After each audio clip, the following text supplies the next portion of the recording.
Happy New Year. Did y'all miss me? I missed y'all. 2 weeks seemed like forever, right? Well, I have a jam-packed January for you guys. Today, I'm here with Miara Shaw. Hello. Maybe Myra. Yes. And today we're talking about, new year, new you. But more than anything, the work is not skippable. Indeed. The work is not skippable. Yes. You cannot skip the work. At all. And so it would have been a new year. Everybody has all these goals, resolutions, vision boards. But we're here today to talk about the work. The work that you cannot skip. The work that has to be done. And what's so great about this topic is that it resonates in every area of your life. Right. In every area of your life, meaning work, getting a promotion, dieting, losing weight, saving money, relationships, making your marriage work. Business. Business. Yeah. Starting a new business, growing a business, staying in business. Right. All those things. Yeah. So we're going to start and ask Myra a few questions. Okay. Maybe Myra is a business coach. Yes. And this year she is expanding her brand and doing more corporate things. Yes. You did a lot of one-on-one things with women. Right. In the past, but this year you're expanding your brand and doing more corporate things. Mm-hmm. So let's talk about how you became a business coach. Because it wasn't like something that you actually planned to do. I had not. It kind of happened. It did. So my corporate background is 27 years or so oil and gas. And I was a trader. And so when I got laid off from Chevron, I did not see how my skills I use as a trader to execute would translate to an entrepreneur. And that's 80% of what I coach people to do, is to execute. Because oftentimes people have the idea in their head. They've written it in the journal. They've color coded it. They put the pink sticky on it. And they haven't done anything other than write it. And we know that you've got to put action behind that. That's the execution part. And in Maven Nation, we call that the BAM. Mm-hmm. And that stands for bust a move. Because at the end of the day, you've got to take some action. People, I think, get frozen. We call it stuck. Because what if it's the wrong step? What if it's the wrong move? All of that is going to happen. You're going to make some bad steps. You're going to spend too much money on one thing, not have enough for another. But that's all part of the journey. It is. It's part of the journey. Yeah. And so I often tell women that I'm coaching, be prepared that you're going to have some mistakes. I'm not coaching you to say you're never going to have a mistake. Let's figure out not how to do that. That's going to happen. Mm-hmm. But the strategy is, what do you do when you make a mistake? Do you dig a hole, throw the dirt over yourself and call it done? Or do you look back at the mistake to turn it into a lesson to see how you can keep moving forward? So it's all based on approach. Perspective. Yeah. Is the word. How you see it. Yeah, how you see it. How you see it, how you view it. Because we're all going to make mistakes. Everybody. And a lot of times people are afraid to move forward, put their foot forward, because it's like, am I headed in the right direction? Right. Can somebody guarantee me that it's going to be all right? Listen. And there's no certainty. If we had guarantees. Right. There aren't any we would all be great. Right. We would all be great. I think, but that's what it is. That's definitely what it is. Yeah. And, execution is key. Yeah. Execution and action. That's the stuck part. 80% of people I talk to, they're stuck on something, be it fear, thinking they don't have enough resources, they don't have enough knowledge. I often tell people, you don't need to read another book, write another article. Get started. You got to get started. Just get started. We often want all the ducks to be in a row. We do. Everything precisely lined out. That moment is never going to happen. You think when Coca-Cola started, they had it all figured out? They didn't. When Toyota started, Lexus, Mercedes? No. Everything is through evolution. Yeah. Everything. But when you talk about execution, right? And to me, execution just means action. Yes. Put action to the plan. Right. But both things mean work.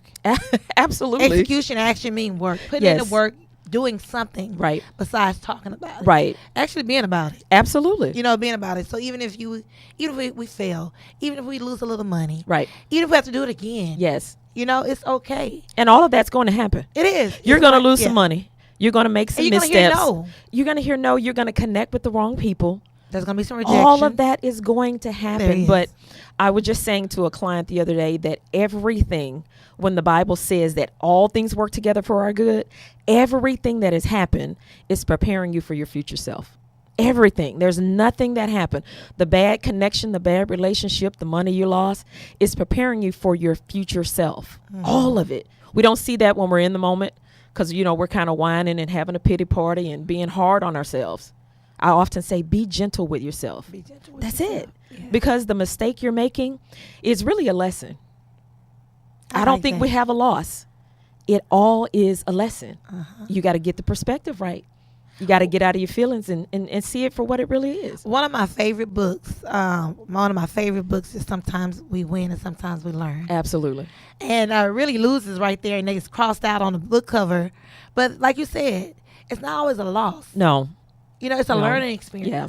Because it tells us don't do that again. Absolutely. Or do it a little differently. Right. Especially if it's two options. Right. So, okay, I know that one don't work. Right. You A know what didn't I mean? work. Yeah, Let's okay, go to so B. The obvious is, you know what I mean? So, Right. that's I love that book for that reason, because sometimes we think about things so absolute. Right. Like, well, if I didn't win, I had to Right. fail. Or if I didn't win, I had to lose. I think that's Western society. We have these absolutes. If you start a business, you just need an Instagram page and a Facebook page, and you're gonna make millions in a week. And what in the devil? Right. Like, who said that? So and I think unrealistic. people are so stuck because they're afraid to make that mistake.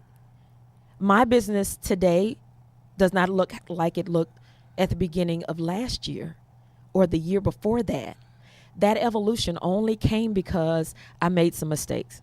I got some stuff wrong. I had to fix it or redo it or reduce a connection to let the right connection in the spot. I had to make the sacrifice on, am I going to buy that or put it into my business? Evolution. Because if you figure, we have to write a plan to understand where the vision is going, but you can't be stuck on the route you decide you're going to get there. You got to be flexible on that. That's my focus for 2019 for me.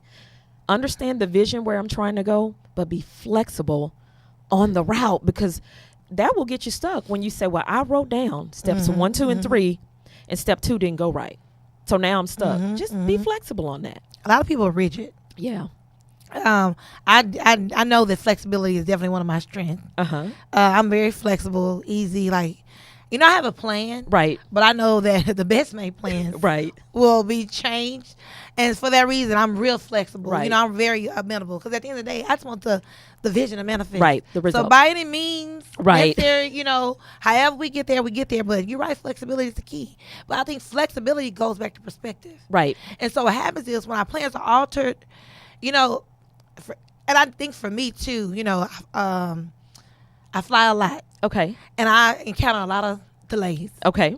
And most people are like frustrated when they have a delay. The only time I'm frustrated when I have a delay is when I'm on the plane and we sit on the plane an hour and a half. Right. On the tarmac. Yeah. That's what I don't I like. can't be productive. I don't mind being at the concourse Right. gate. And I have my freedom. I have some outlets. Right. And I can do me. Right. But I say that to say because when there's a delay, it's all about perspective. Right. In my mind, instead of saying, oh, we running late, I'd rather be late than on the plane where the wheel ain't right. Right. And we up midair. And so for me, it's my perspective. Oh, it's more time to get some work in. Right. You get what I'm saying? Right. But I think a lot of times when plans are derailed, people are so frustrated about it being derailed. Right. They don't realize, oh, it's derailed. They give me more time to get it right. Tweak Right. it.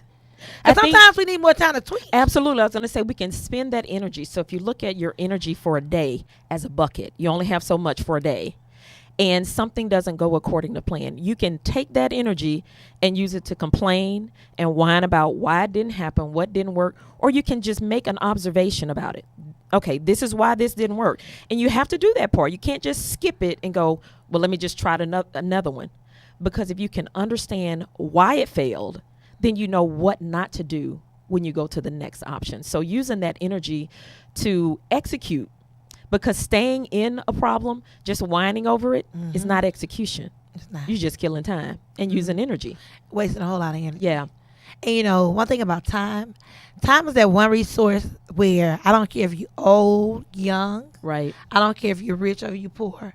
We all have the same 24 hours. Right. Now we don't know how many days each one of us have. Right. But we all working with the same amount of resource when Right. we're dealing with time. So it's like, am I going to waste 5 hours whimpering? Right. Am I going to try to figure this thing out and redo it? You Right. know? And it's the resource we can't get back. You can't. You can't get back. You can't. I made a post today that was talking about time management, and it was saying, make sure when you, especially as business owners that are in help capacities, make sure people that are wanting to work with you have the want to. I can coach people to do a lot of things, but I can't make you want what you say you want. You can't. And oftentimes people get that they want great mentors and coaches, but they want to do mediocre work. That doesn't go together.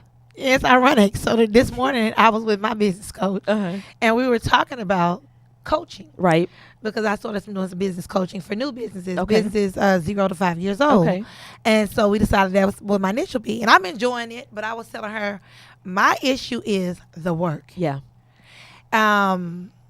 Getting back to work is not skippable. Right. You know, it doesn't matter, and I'm not, being braggadocious, but it don't matter how fabulous I am. Right. It doesn't matter how many businesses I start. It doesn't matter how long I've been in business. My record don't help your record. Right. You get what I mean? My work ethic doesn't help your work ethic. You get what I'm saying? Yeah. So because you work with the greatest, I don't care who it is. Right. Even if you're working with Michael Jordan, Right. one of the greatest. You got to best- still do the you still have layups to do and the the work. practice. And so we talked about it this morning, meaning that so many people think just investing in a business coach, Right. and sitting down and receiving the plan Yeah. and discussing the plan is enough. Yeah. It's working the plan. Yeah. And so I was telling her this morning, I don't even know if I have the temperament for this. And I'm being honest. It I don't requires know. some patience. Yeah. I don't know if I have the temperament for this because without you working, Right. Yeah. there aren't any results. Yeah. I've declined people. I've declined people after we do the consultation. And it wasn't, I start with the conversation. This is not personal toward you, but you are not ready for what I'm going to ask you to do. And I don't want you to frustrate me for the term of our agreement, nor do I want to frustrate you in that way. My frustration to you is going to be good because you're trying to do it small and I want you to do it bigger or with more excellence. But if you don't have the want to, you can't buy that. You can't. You can't buy that. And I'm such a result-driven person Right. where if I'm your business coach Right. and your performance is based on my performance, Right. my performance is based on your performance, I'm like, oh, no, I can't be having a losing streak. And that's the competitive side of Right, me. right. I'm super competitive. Team winning. And so it's like, I know that your performance is a direct reflection Right. of me. Even if I gave you all the tools and Absolutely. everything you needed to succeed and excel, Right. but you got to execute. Right. Yeah, the work is not skippable. So the work is not skippable. So getting to that point, being a business coach, people think that it's an easy task. It's no magic pill. It's I say not. that to people up front. I have no magic pill to sell you. I don't offer one. I don't know one. Heck, if there was one available, I would have taken it. But that's not how it works. You've got to do the work. Now, a coach can help you with accountability to stay on task, to Yes. stay on target, to keep pushing you. Stay But they focused. cannot do the work No. for you. And I think, if people come to me with that thought process, I know we're immediately not a fit. I don't have anything magic to give you. You've got to do the work. That's what I had to do. Anyone that delivers greatness is doing the work. I think that's another issue with millennials as well. Yes. I think about when I go to a lot of cosmetology schools and I do classes, 3 or 4 hour classes with the students. And I think about myself as a cosmetology student. When I was a cosmetology student, my mom owned a salon. Right. And so I knew, I knew what salon ownership looked like from the outside looking in. Right. But I knew that it was value in working Right. for someone. Right. It was value in gleaning from someone.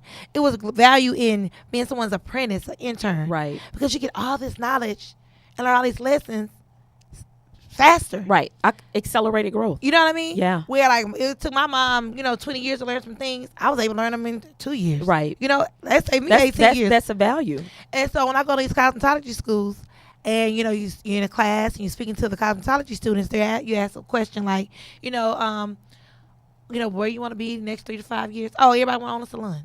Like they want to get out of school, nobody want to go to work, Right. Or they want to get a salon or a private suite. Right. I'm like, no, I really highly recommend you go into a salon, Growing under someone. Yeah. get in a commission-based salon. Oh, I ain't giving nobody half my money. No. You're investing in experiences. Right. You're investing in your future. Right. You're investing in lessons. Because a business is more than just the skill you have. Oh, You have a man. skill to do hair. You might have a skill to be a public speaker, a skill to be a coach. But what about getting the invoices out on time and getting paid on time? What about delivering a presentation to someone that's hired you a month in advance like they ask? There's more to it than just doing the skill service. set. Right. But that's why so many businesses fail. Yeah. That's why, we hear this phrase starving artists. Right. So many Yes. businesses fail because you may be an artist, you may be good at your craft, Right. but you're not good at conducting business. The business side. The business side of it, because it's nothing like having a business and having 200 invoices need to be fulfilled or paid. Yeah. How we going to stay in business like that? Right. But so many millennials, they just want the glitz, the glam. The great thing about millennials is they have a deep passion. They are very passionate about purpose. If there's not purpose tied to a lot of the things they're connected to, they have no interest. We've got to help them with the balance of putting that purpose for that passion for purpose along with the how to, because you're not going to learn how to just by following somebody that already says they're doing it on social media. You've got to get in there and again do the work. So what would be like the 3 steps for a millennial to put the purpose, passion, and work all together to follow through? To connect with a mentor, advisor, or coach. That's number 1. Because what they want to do is accelerate their learning. They don't want to take 10 years. And I totally get it. So to do that, you're going to have to get off YouTube and get with the person. There is no social platform that is going to take the place of a human connection. Period. Agreed. There is not one created. Even artificial intelligence will not take the place of human connection. So that's one. The second thing is be prepared to do the work. And the third one is stop comparing your journey. Stop comparing your journey. Everything you even see on social is not factual. Everything you see is not a fact. But number 3 is a difficult one. It is. And listen, they're grown folks. Oh, I'm going to say, that's what I was just about to say. And that's not limited to millennials. Yes, that's not the limited thing. to millennials. And I think that there is I don't use comparison as it's 100% negative. There's a healthy dose of comparison. So that you can understand where you are compared to your marketplace, which is important. But if your entire being is about you don't have what this person has, theirs is purple, so yours should be purple. Theirs is sparkly, so yours should be sparkly. Well, purple and sparkly is not my thing. Right. Do you? That's where I get the quote, find your lane and stay in it. That doesn't mean you only have one thing you can do in that lane, but you've got to get connected to who you are. Right. What your purpose is about.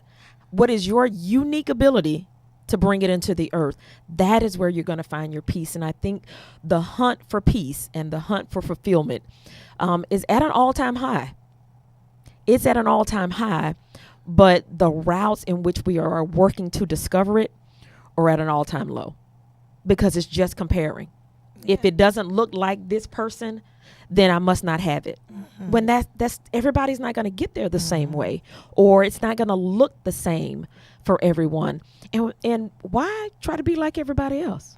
What's your thing? What's your unique proposition that you can deliver on what the same tool someone else has, but there's a unique way in which you can deliver it? And I think technology makes us lazy.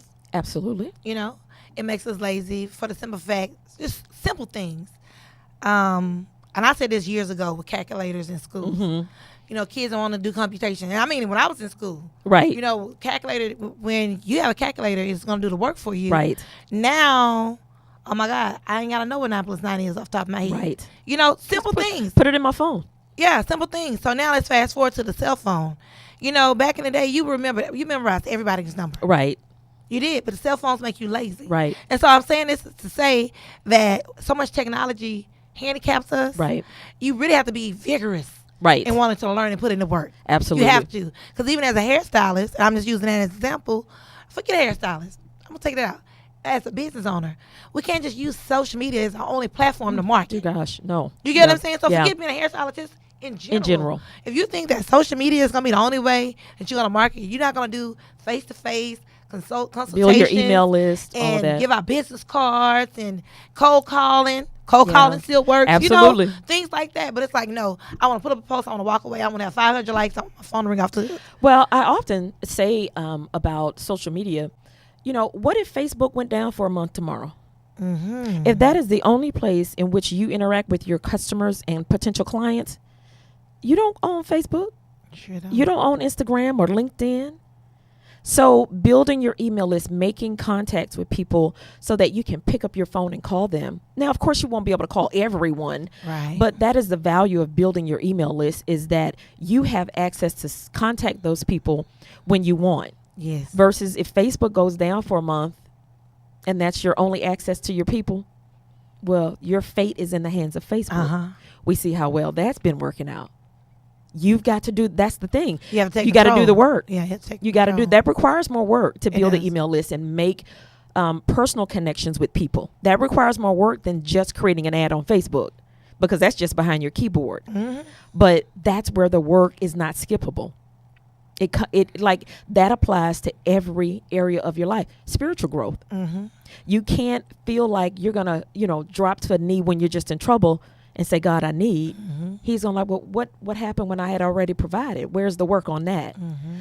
Again, technology is great. I love it. Use it a lot. Me too. But we have to be mindful of one of my favorite words, the balance. We can't abandon what we know that really works. We know Things that are tried and humans true. to human connection works. We Yeah. know that for sure.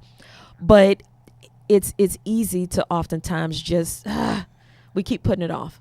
Oh, I'll go to that networking event later, or I'll do this later, or I'll meet that person for lunch or coffee later. Let me just send them a Facebook message. Let me just send them an that Instagram. face-to-face.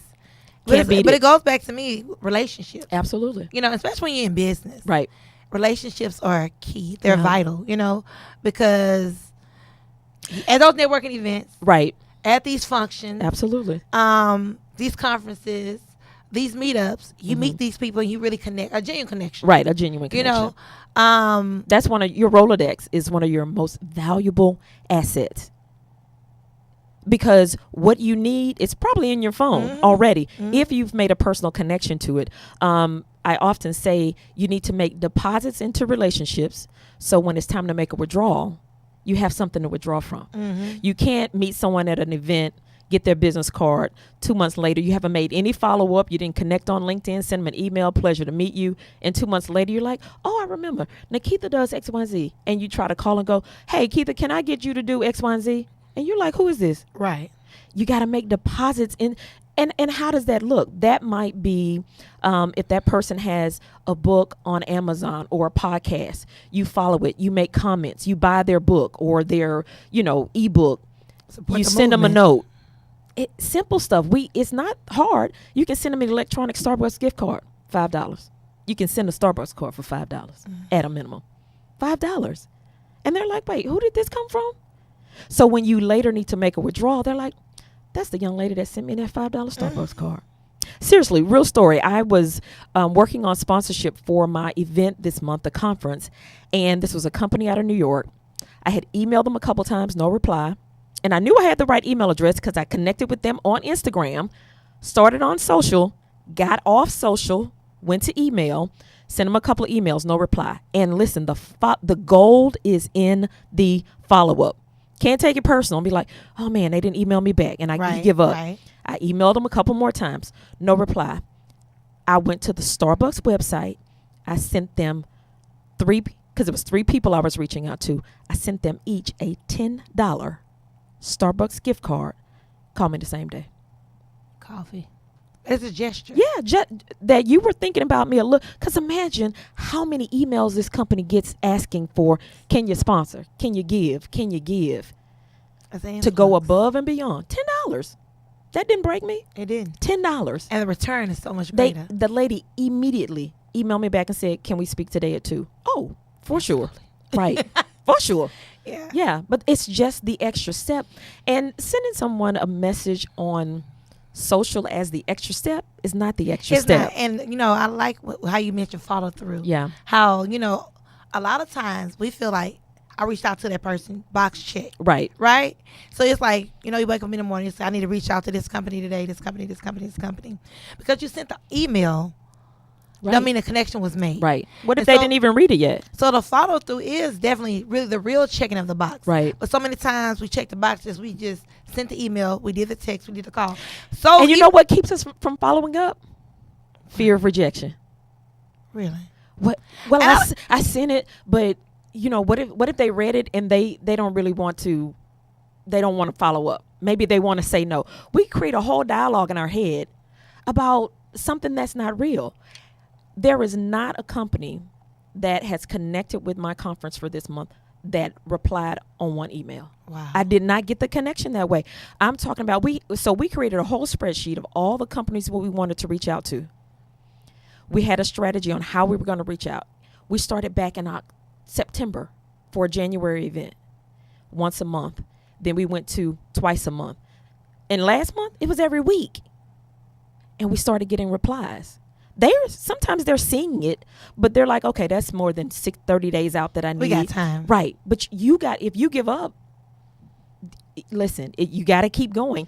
And having a system, that's the most important thing, a system that helps you stay on track so that you're not like, wait, did I send them an email? Wait, when was the last time I emailed them? You got to be able to document that process so you know where you are in it, and what if you send an email a couple times with no reply, maybe now you send a card, a Starbucks gift card, mail them something. Mm-hmm. We're not talking about sending out hundreds of dollars of stuff. No. Just a gesture to say, hey, I'm making a full effort here. And even if that comes back as a no, they're going to remember you. I always follow up, even when I get a no, and say, thank you for your reply. I will follow up with you again next year. Mm-hmm. That way they like, I'm coming back again. You have to tell me no Right. again next Oh, year. yes. Right. But it's the detail. It's that follow up. You know, we do it maybe once, maybe twice. And you're like, well, they didn't want to do it. Got to keep going until, I take a sponsorship class, and the instructor said, until you get a no, you keep going. She wants a no. You want to hear me yes or no? Right. But a no reply? No reply. It's That's not not an the answer. answer. No, Right. that's not the answer. So Yeah. let's talk about your event Yeah. coming up. January 26th. Yes. So it's called the Hope of Purpose Experience. Okay. And really what that is about, what brought me to that type of event was no matter what type of journey we're on, whether it's a corporate professional, an entrepreneur, a nonprofit leader, we all need hope for the journey. We all need hope to deliver it. Because as we talked about earlier, everything's not going to go how we plan. Right. We're not going to get all the funds we think we need. We're not going to get the support. We're not going to get, as I call it, enough butts in seats at every event.